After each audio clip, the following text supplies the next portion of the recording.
कहानी के शुरू में हमें बताया जाता है कि फ्यूचर मुस्तकबिल में इंसानों के बीच अपने रिलीजन मजहब को लेकर एक बड़ी जंग छिड़ गई। एक साइड पर थे मिथ्रिक, वो आत्माओं पर यकीन रखते थे और उनकी बातों को मानते थे, तो दूसरी तरफ थे नास्तिक एथियस्ट। उनका ये मानना था कि वो किसी भी मजहब या उससे जुड़ी किसी भी चीज को नहीं मानते। इंसानों ने अपनी इस लड़ाई में मॉडर्न हथियारों के साथ साथ रोबोट्स की भी मदद ली थी, जिसकी वजह से दुनिया में बहुत तबाही हुई। सब कुछ तहस नहस हो गया। दुनिया को तबाह करने के बाद मैट्रिक के लोग किसी और प्लेनेट की तलाश में निकल गए। तो ये था इस कहानी के शुरू का हिस्सा। शुरुआत में हमें दो रोबोट्स दिखाए जाते हैं, जिसको फादर और मदर कहा जाता है, और इन दोनों रोबोट्स को केपलर 22b पर स्पेसशिप में भेजा गया था। स्पेसशिप को लैंड करते हुए उतारते हुए इनका शिप एक गड्ढे में गिरने वाला था, पर उसके गिरने से पहले ही ये दोनों उसमें से अपने सामान को बाहर निकाल लेते हैं। जिसके बाद मदर इधर प्लेनेट पर आकर 6 बच्चों को पैदा करती है। सब बच्चे अलग अलग नस्ल से ताल्लुक रखते थे।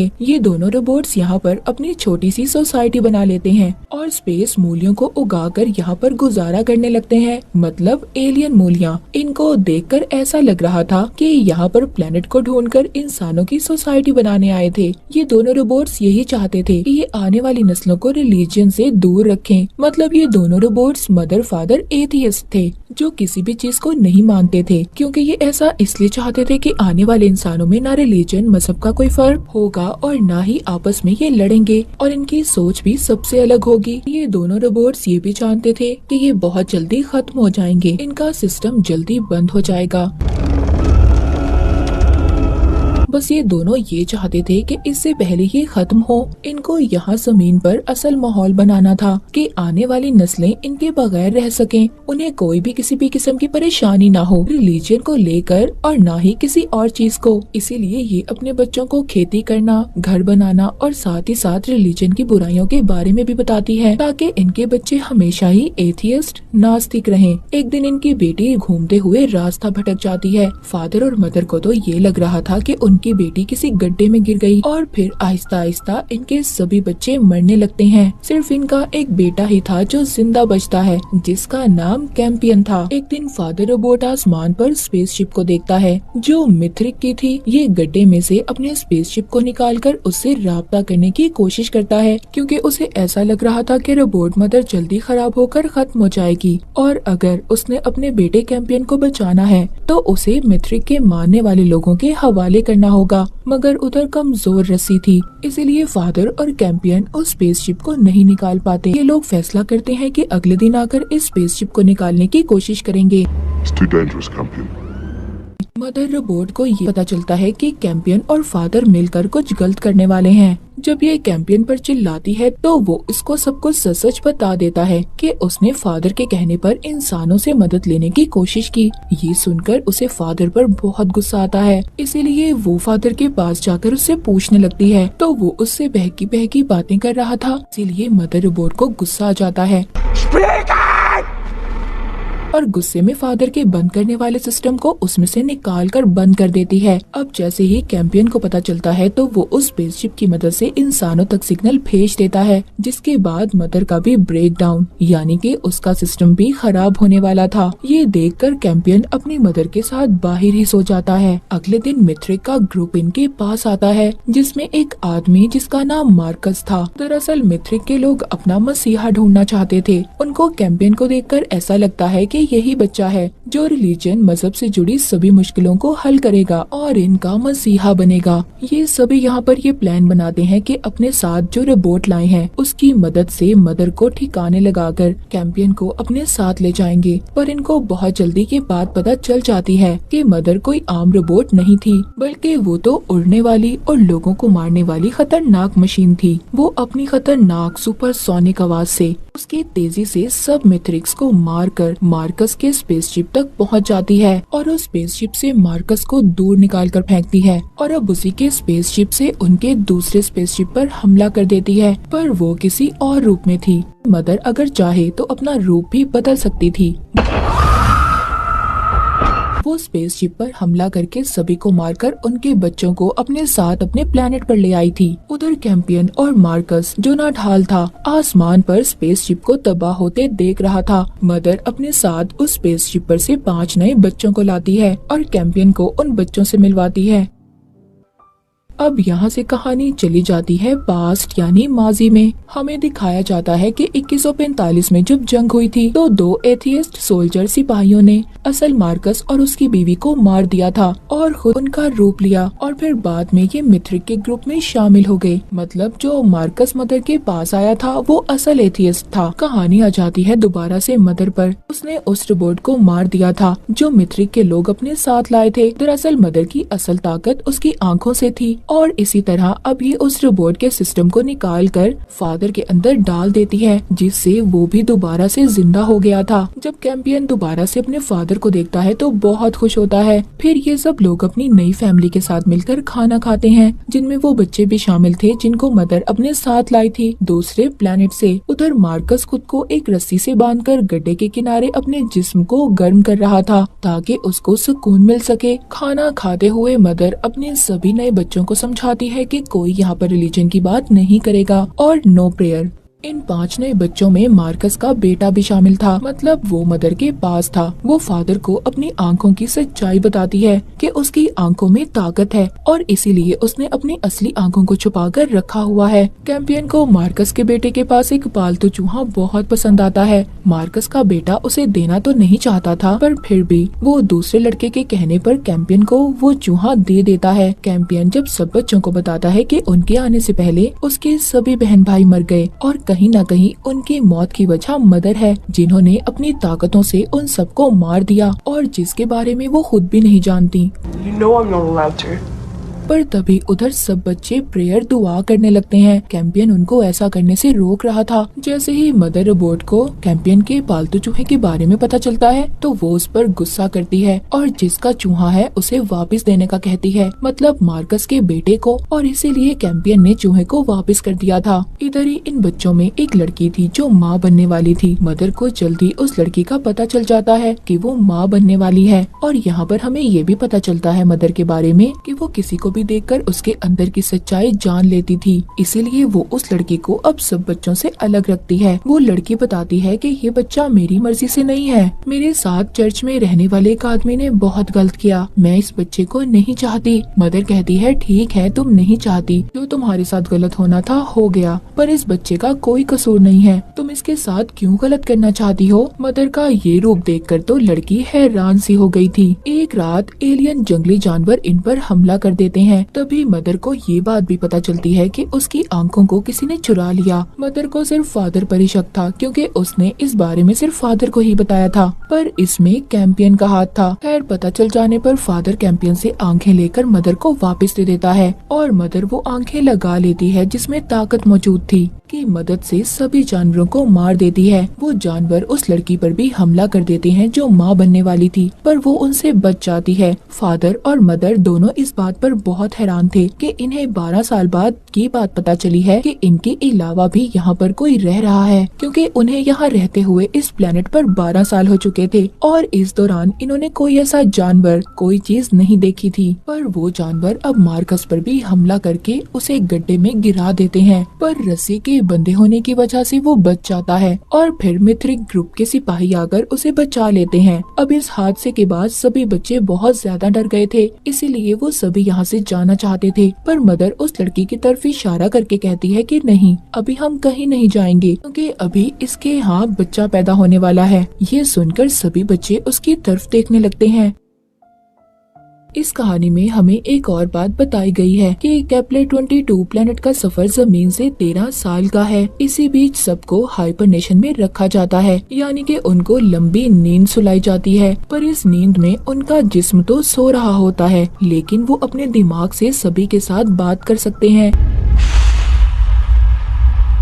मार्कस को होश आता है तो वो अपनी बीवी से अपने बेटे का पूछता है। वो बताती है कि हमारा बेटा मदर के कब्जे में है। दूसरी तरफ जो मदर के पास बच्चे थे उनमें से एक बच्चा सबको बताता है ये दोनों रोबोट्स हमसे झूठ बोल रहे हैं कि यहाँ पर जंगली जानवर हैं। ये हमें सिर्फ डरा कर इधर रखना चाहते हैं ताकि हम यहाँ से कहीं न जा पाएं। तभी कैंपियन को भी याद आता है कि पहले भी मदर ने ऐसी ही कहानी सुनाकर उन्हें यहाँ पर रखा था। वो लड़का जो यहाँ पर पहले सबको समझा रहा था अब वो उस लड़की से बात करता है जो माँ बनने वाली थी। वो कहता है तुम्हें अपने बच्चे का नाम उसी आदमी पर रखना चाहिए जिसका ये बच्चा है। लेकिन वो लड़की ये सुनकर उसे थप्पड़ मारती है जिससे उस लड़के के मुंह से खून आने लगता है और आहिस्ता आहिस्ता वहाँ पर सभी बच्चों की तबीयत खराब हो जाती है। कैंपियन को भी अब ऐसा ही लग रहा था कि मदर ही अपने बच्चों की जान ले रही है। उधर मदर जिसको अपने बच्चों की फिक्र थी वो उस तबाह स्पेसशिप में से एलियन रोबोट की शक्ल में आकर वहाँ से कुछ दवाइयाँ लेने जाती है ताकि वो अपने बच्चों की जान बचा सके। ये बात तो साफ थी कि मदर अपने बच्चों की जान नहीं ले रही थी। उधर स्पेसशिप में जितने भी मित्रिक बचे हुए थे जब वो मदर को देखते हैं तो जमीन के अंदर जाकर छुप जाते हैं। मार्कस अपने साथियों से कहता है कि मुझे लगता है इस रोबोट का प्रोग्राम किसी एथियस्ट ने बनाया है इसीलिए ये हमारी दुश्मन बनी हुई है। खैर मदर उधर से दवाइयाँ लेकर जब वापस जा रही थी का सामना एक मित्रिक रोबोट से होता है लेकिन मदर बड़ी ही आसानी से उस रोबोट को मार देती है।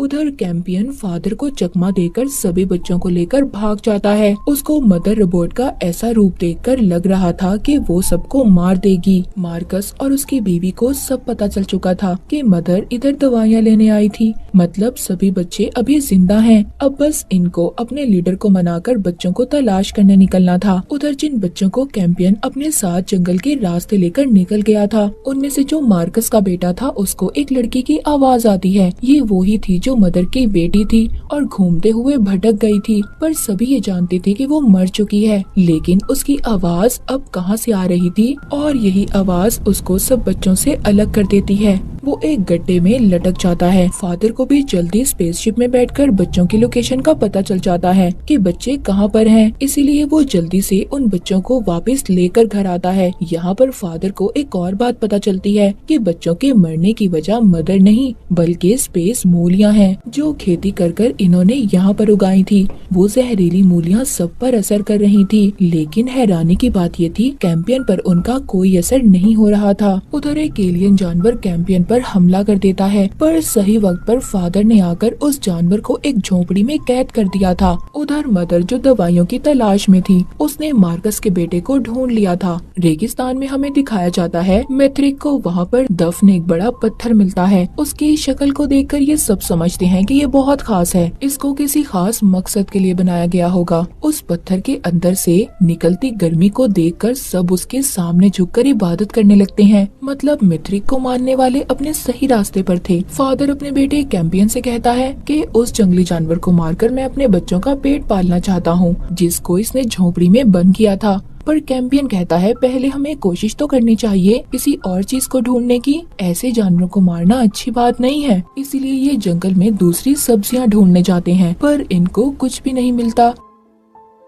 मदर को दिखाया जाता है जिसने सब बच्चों से लॉकेट उतरवाए थे उनको पिघलाकर एक बारीक सा हथियार बनाती है। उन सभी नए बच्चों के अंदर से ट्रैकिंग डिवाइस को बाहर निकाल देती है जिसकी मदद से मार्कस उसकी बीवी और मित्रिक सब बच्चों को ढूंढ रहे थे जिससे उनको अब कुछ भी पता नहीं चल पा रहा था। वहाँ पर एक रोबोट आकर मार्कस पर हमला कर देता है। उसे भी ये पता चल जाता है कि ये काम उसके लीडर का है क्योंकि उसे मार्कस और उसकी बीवी पर शक था कि ये दोनों एथियस्ट से मिले हुए हैं। पर वो सिर्फ मार्कस को मारना चाहता था क्योंकि उसकी बीवी उनके ग्रुप में एक अकेली डॉक्टर थी जो दवाइयों के बारे में जानती थी। इसीलिए लीडर सिर्फ खाली मार्कस को ही मरवाना चाहता था। उधर कैंपियन उस जानवर को आजाद करने वाला था जो फादर का पकड़ा हुआ था पर तभी उधर फादर आ जाता है। कैंपियन की ऐसी इस हरकत पर दोनों रोबोट्स ये सोचते हैं कि उनके बेटे कैंपियन की ये अच्छाई उन्हें कभी न कभी बहुत बड़ी मुसीबत में डाल सकती है। फादर बच्चों को समझाता है देखो, हम आज हैं और कल नहीं,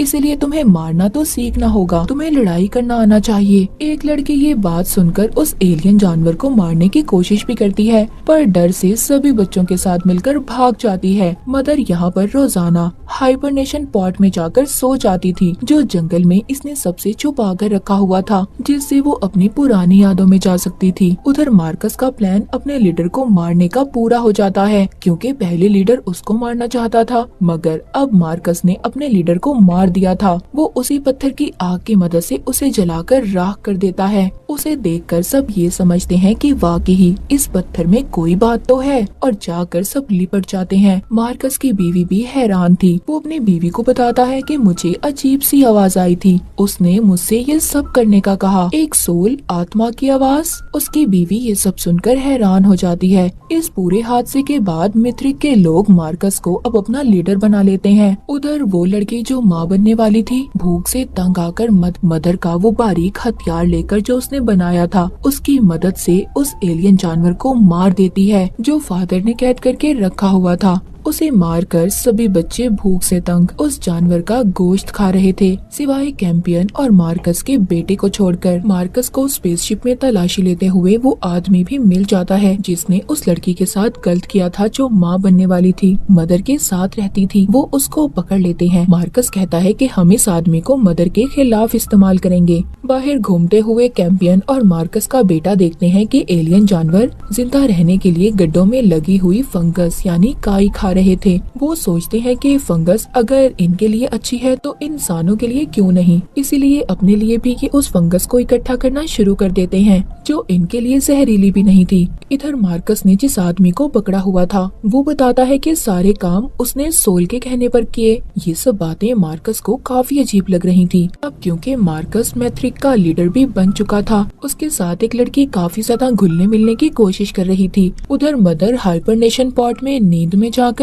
अपनी पुरानी यादों में चली जाती है, और आखिरकार हमें यहाँ पर पता चलता है कि मदर कौन थी और किसने इसको यहाँ पर भेजा था। मदर भी पहले मिथ्रिक के लिए काम करने वाली एक रोबोट थी, मगर उसको एक एथियस्ट ने अगवा करके रीप्रोग्राम कर दिया, दोबारा से उसके अंदर की चीजों को बदल दिया। ये आदमी पहले मिथ्रिक का ही था, पर इसने अपने रिलीजन के खिलाफ बगावत कर दी, और ये मदर से प्यार भी करता था। इसने मदर को बदलकर इंसानों की खिदमत करने वाला एक रोबोट बना दिया, और इसने फादर रोबोट को भी बनाया था, और दोनों को केपलर 22 पर जाकर एथियस्ट की सोसाइटी बनाने का कहा। उसने मदर को भेजने से पहले उसकी सारी पुरानी यादों को मिटा दिया था, क्योंकि वो ये नहीं चाहता था कि आगे के इंसान उसको भी अपना गॉड, अपना मसीहा समझें। सब चीजों का ताल्लुक कहीं न कहीं मदर से था, क्योंकि मदर ने जो बच्चे पैदा किए थे उनसे आगे की नस्लें चलनी थी। सभी यादों को याद करके मदर दोबारा से अपने घर आकर देखती है, तो उस लड़की ने जहर खाकर मरने की कोशिश की थी, जो माँ बनने वाली थी।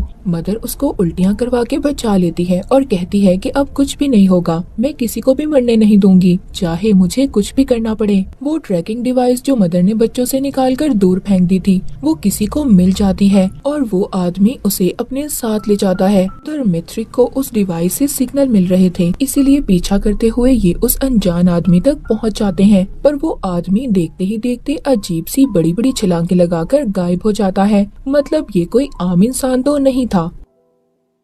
इधर ही मार्कस को इस जगह का नक्शा मिलता है, और सभी मदर को ढूंढने का प्लान बनाते हैं। वो वहाँ पर जानवरों के बहुत बड़े बड़े कंकाल भी देखते हैं। सुबह को मार्कस उस नक्शे की मदद से आखिरकार मदर के कैंप को ढूंढ ही लेता है। आगे कहानी में दिखाया जाता है मदर रोजाना जंगल में जाकर हाइबरनेशन पॉट में अपनी पुरानी यादों में चली जाती थी। ये बात छुपा हुआ मार्कस और फादर भी सोचते हैं कि मदर रोजाना कहाँ पर जाती है। मार्कस अपनी बीवी से कहता है कि हमें अपने बेटे को मदर से हासिल करना होगा, और हम उसको सब कुछ सच सच बता देंगे, हम तुम्हारे असल माँ बाप नहीं हैं। पर मार्कस की बीवी को उसका ये आइडिया बिल्कुल भी अच्छा नहीं लगता। वो कहती है, क्या तुम ये बताओगे कि हमने तुम्हारे असल माँ बाप को मारा? मार्कस कहता है कि अगर हमें अपने बेटे को बचाना है तो मदर रोबोट को तो मारना होगा, क्योंकि अगर वो जिंदा रही वो कभी भी हमसे हमारे बेटे को मिलने नहीं देगी। मार्कस और उसकी टीम जंगल में जाते हैं ये पता लगाने कि मदर रोबोट इतने घंटे क्या करती है। एक लड़का जलाने के लिए जब लकड़ियाँ इकट्ठी करने में जाता है तो उसको खाने का एक खाली डब्बा मिलता है।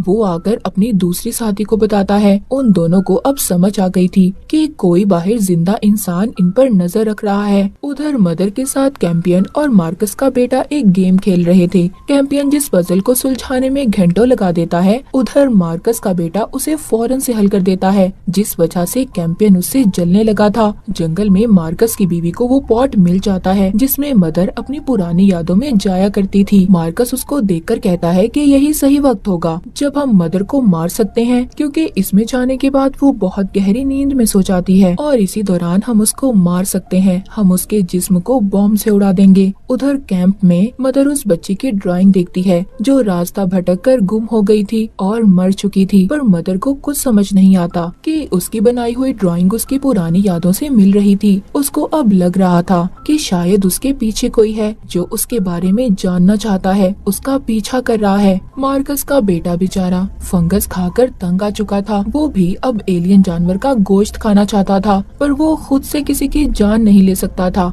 इस बात पर कैंपियन को उस पर गुस्सा आता है। कहता है तुम ये काम क्यों नहीं कर सकते, और उसे मारने लगता है। फादर जब ये देखता है कि कैंपियन मार्कस के बेटे को मार रहा है तो वो उसको मदर के पास लेकर जाता है। मदर उसको समझाती है कि बेटे ऐसे परेशानियां हल नहीं होती, ऐसे किसी पर हाथ उठाकर किसी को मारकर। पर कैंपियन उसको उल्टा जवाब देकर चला जाता है और कहता है मॉम आप ये सब ना ही कहें तो अच्छा होगा। उसके जाने के बाद मदर फादर से पूछताछ करती है कि फादर ही तो नहीं जो उसका पीछा कर रहा है, लेकिन फादर नहीं था। इसीलिए मदर अब खुद इस बात का पता करती है और जाकर अपने हाइबरनेशन पॉड में कंप्यूटर से पूछताछ करती है। उसको पता चलता है कि कोई वायरस है जो उसको उसकी पुरानी यादों की तरफ खींच रहा था। ये दोबारा से गहरी नींद में जाकर सब पता करती है। तभी वहाँ पर मार्कस के लोग आकर इसके चारों तरफ बॉम्ब लगा देते हैं और एक आदमी उसके आगे आईना लेकर खड़ा हो जाता है ताकि वो शीशा मदर की सारी ताकत को कुछ देर के लिए कंट्रोल कर पाए।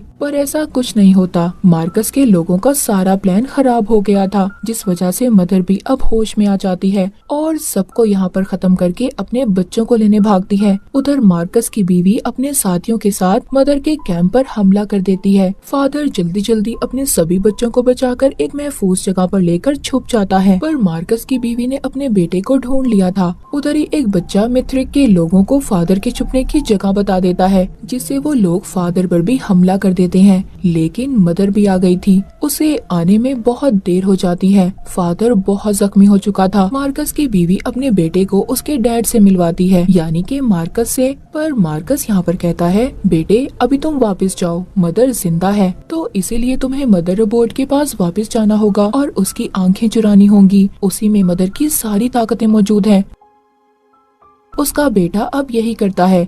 वो मदर के कैंप में जाकर जब उसकी आंखें चुराकर भाग रहा था, जिस पर अब मार्कस उस पर हमला करता है और उसे बहुत मारता है। वो बस मदर को मारने ही वाला था, तभी उसको आवाज आती है मदर को छोड़ दो, उसे जाने दो, मदर को जिंदा छोड़ दो। इसीलिए ये अब उसको जिंदा ही पकड़ लेता है। मार्कस ने मदर रोबोट को एक झोपड़ी में कैद कर दिया था और कैंपियन को भी बंद कर देता है। मार्कस जब मदर के पास जाता है तो वो उससे कहती है क्या मैं जानती हूँ तुम असल मार्कस नहीं हो। वो मार्कस का चेहरा देखकर सब कुछ स्कैन कर लेती है। उधर मिथ्रिक फादर को पकड़कर उसे रिप्रोग्राम करके उसमें तब्दीलियां लाकर उसको अपना नौकर बना लेते हैं। मिथ्रिक कैंपियन को अपना मसीहा समझ रहे थे। उनका ये मानना था कि कैंपियन ही वो बच्चा होगा जो उनकी सारी मुश्किलों को खत्म करेगा, इसीलिए उन्होंने उसे पकड़ा हुआ था। दूसरी तरफ वो लड़की जो माँ बनने वाली थी, वो कैंपियन के पास जाती है और कहती है कि तुम झूठ मूठ का नाटक कर लेना मिथ्रिक के लोगों के सामने कि तुम रिलीजन को मानते हो और जो भी वो कह रहे हैं सब सच है। एक तरफ मार्कस का बेटा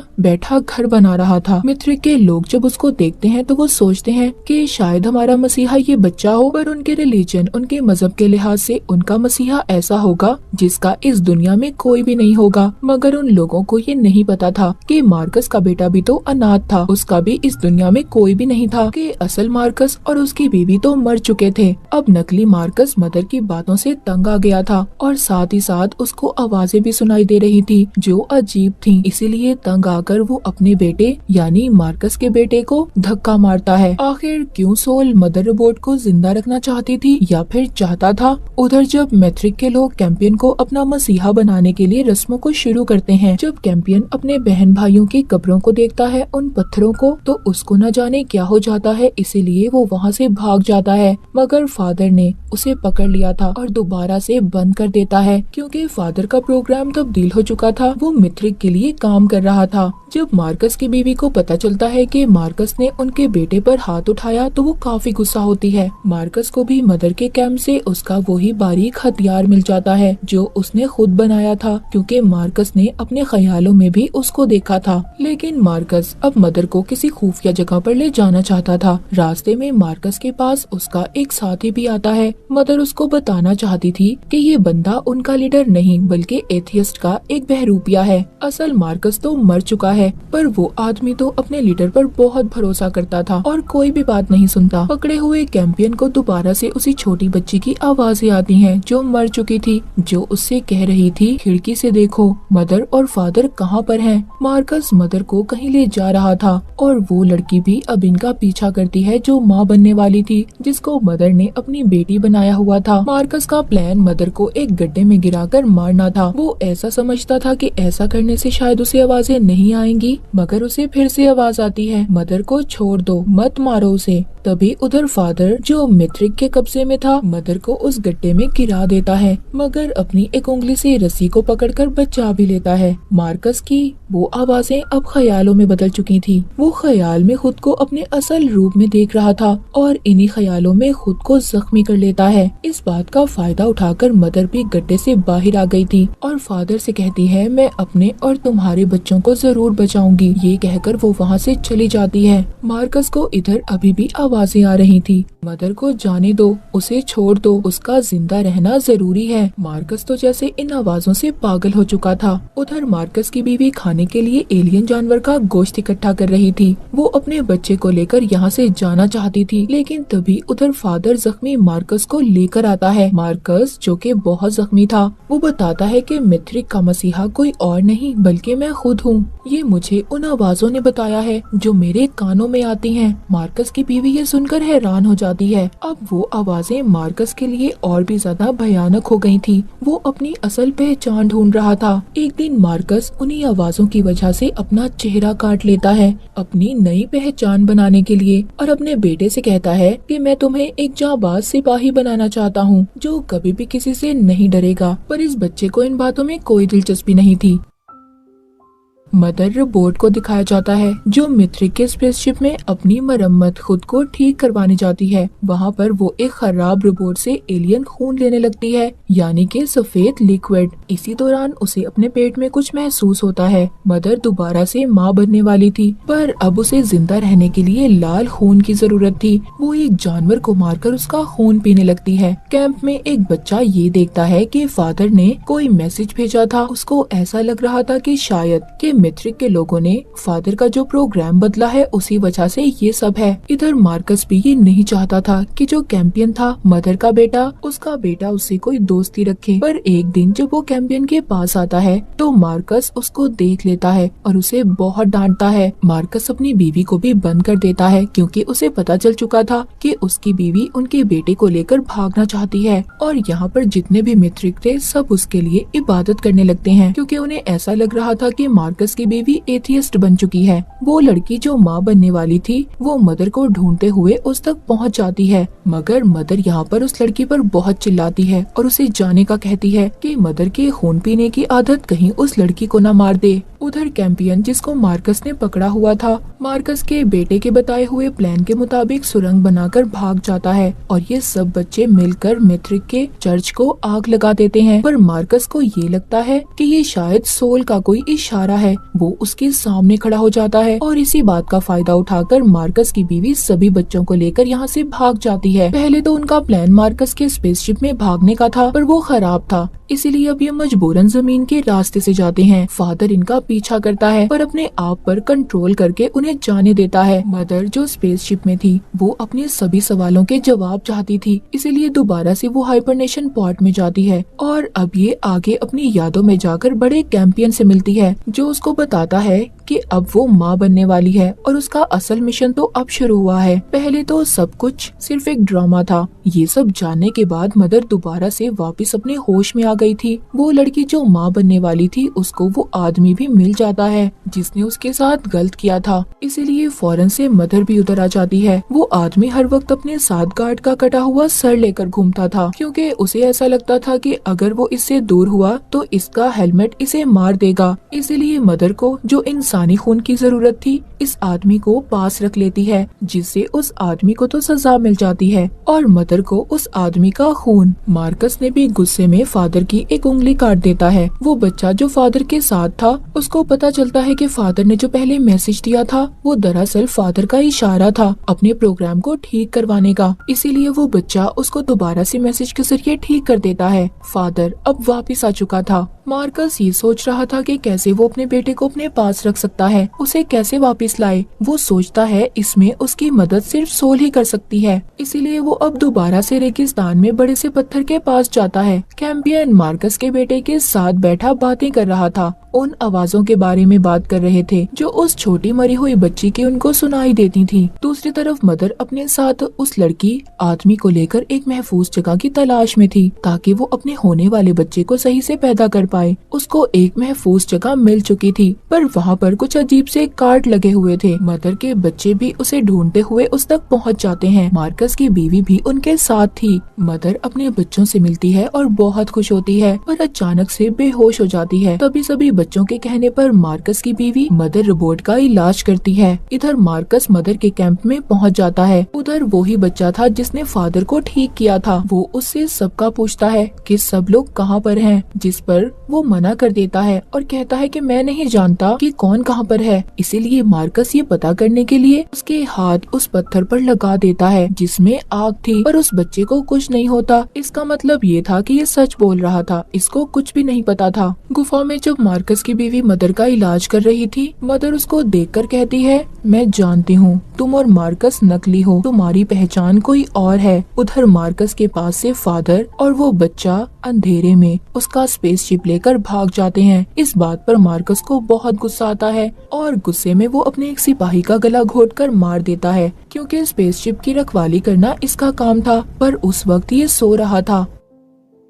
इस बात को देखकर जितने भी मित्रिक थे सभी मार्कस के दुश्मन हो गए थे। उधर मदर को जो कार्ड मिले थे उसको स्कैन करके वो एक अलग दुनिया में पहुंच गई थी, जहां पर वो देखती है कुछ आदमी जो काले कपड़ों में थे वो एक एलियन मूर्ति की पूजा कर रहे थे। पर तभी जब मदर ये ख्याल देख रही थी तो इसी दौरान वो आदमी जिसने लड़की के साथ गलत किया था वो भागने की कोशिश करता है और मदर पर हमला भी। पर इसी दौरान दूसरी लड़की उसके आगे खड़े होकर उसका ध्यान भटकाती है और वो लड़की इसके गार्ड के सर को दूर फेंक देती है, जिस वजह से इस आदमी का सर पिचक जाता है और उसकी मौत हो जाती है। मतलब उसका कहना सही था, वो सर ही उसकी मौत की वजह था। तभी यहाँ पर फादर और वो बच्चा भी जिसने फादर को ठीक किया था दोनों स्पेसशिप में यहाँ तक पहुँच गए थे। जब फादर यहाँ पर पहुँचता है तो माँ बनने वाली बात मदर के बारे में सुनकर काफी हैरान होता है। पहले तो ये गुस्सा होकर चला जाता है पर बाद में ये मान जाता है और कहता है कि वो भी उसकी मदद करेगा। यहाँ पर मार्कस की बीवी मदर से कहती है, मैं माँ नहीं बन सकती पर हाँ मैं तुम्हारी मदद जरूर करूंगी। मार्कस के बेटे को भी वो आवाजें आने लगी थी जो उससे गलत काम करवा रही थी।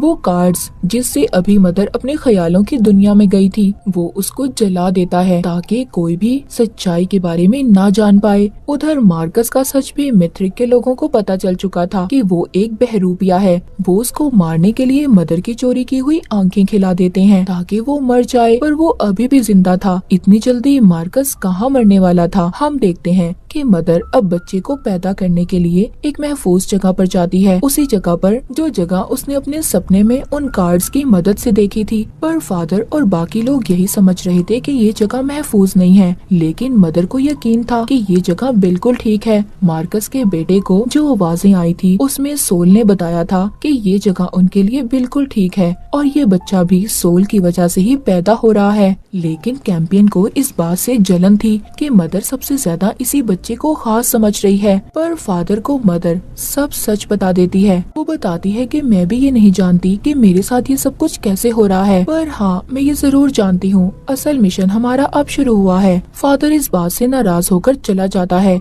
जब मार्कस की बीवी मदर रोबोट का टेस्ट लेती है तो वो बताती है तुम्हारा बच्चा तेजी से बढ़ रहा है और बहुत जल्दी ये दुनिया में भी आएगा, ये सबसे ज्यादा ताकतवर है। दूसरी तरफ मार्कस का बेटा एक गुफा में पहुंच जाता है जहां पर वो बनी हुई एक ड्राइंग देखता है जिसमें सांप और स्पेसशिप बना हुआ था। क्या ये कोई आने वाले कल का पता बता रहा था या कुछ और? उधर मार्कस जो अभी भी जिंदा था पर उसके जिस्म पर अजीब से निशान आ गए थे, लेकिन अभी भी उसे ख्याल आ रहे थे कि सोल उसको रास्ता दिखा रही है और एक स्पेसशिप का पीछा करते हुए वो एक सांप के कंकाल तक पहुंच जाता है। मतलब सांप की भी कोई कहानी थी। इधर उसका बेटा जो स्पेसशिप के पार्ट्स को एक गड्ढे में फेंक रहा था, तभी वहाँ पर मार्कस की बीवी आती है और पूछती है क्या कर रहे हो? वो बताता है कि मुझे सोल ने कहा है ये जगह महफूज है और यहाँ से हम कहीं नहीं जाएंगे। मगर उसकी माँ कहती है बेटा ये सब बातें हैं, कोई सोल नहीं है। मगर उसका बेटा समझने का नाटक कर देता है, लेकिन वो कुछ नया करने वाला था। रात को मदर एक गड्ढे के पास आती है और अपने बनाने वाले से कहती है आगे मुझे क्या करना है,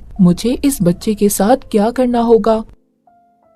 तभी वहाँ पर वही छलांगे लगाने वाला आदमी आ जाता है। मगर फादर भी उधर पहुँच गया था और मदर एक ही मुक्के से उसे मार देती है। फादर जब उसका मास्क हटाता है तो वो एक एलियन था। उसके बैग से उन्हें इंसानी खोपड़ी मिलती है, पर वो जमीन पर रहने वाले इंसान की नहीं थी, वो किसी दूसरे प्लेनेट के इंसान की थी। उधर मार्कस की बीवी को पता चल चुका था कि मदर जल्द ही माँ बनेगी और अगर अभी उसका बच्चा पैदा ना हुआ तो वो मर सकता है। मार्कस का बेटा उसको भी अब सच्चाई पता चल चुकी थी। सोल ने उसे बताया था जो तुम्हारे माँ बाप हैं वो असल नहीं है, वो एक बहरूपियाँ हैं। इसीलिए वो अपनी माँ पर गोली चला देता है। अब वो तो जख्मी हो गई थी, इसीलिए मदर के पास तो नहीं जा सकती थी, वो बच्चों को लेने भेजती है। मदर भी एक गुफा में पहुंच गई थी जिधर वो उसी एलियन की मूर्ति देखती है जो उसने कार्ड्स के जरिए अपने सपने में देखी थी। जब इन सभी चीजों को देख रही थी तो तभी उसका बच्चा पैदा होने वाला था। मगर बहुत ज्यादा दर्द के बाद मदर रोबोट का बच्चा उसके मुंह से निकलने लगता है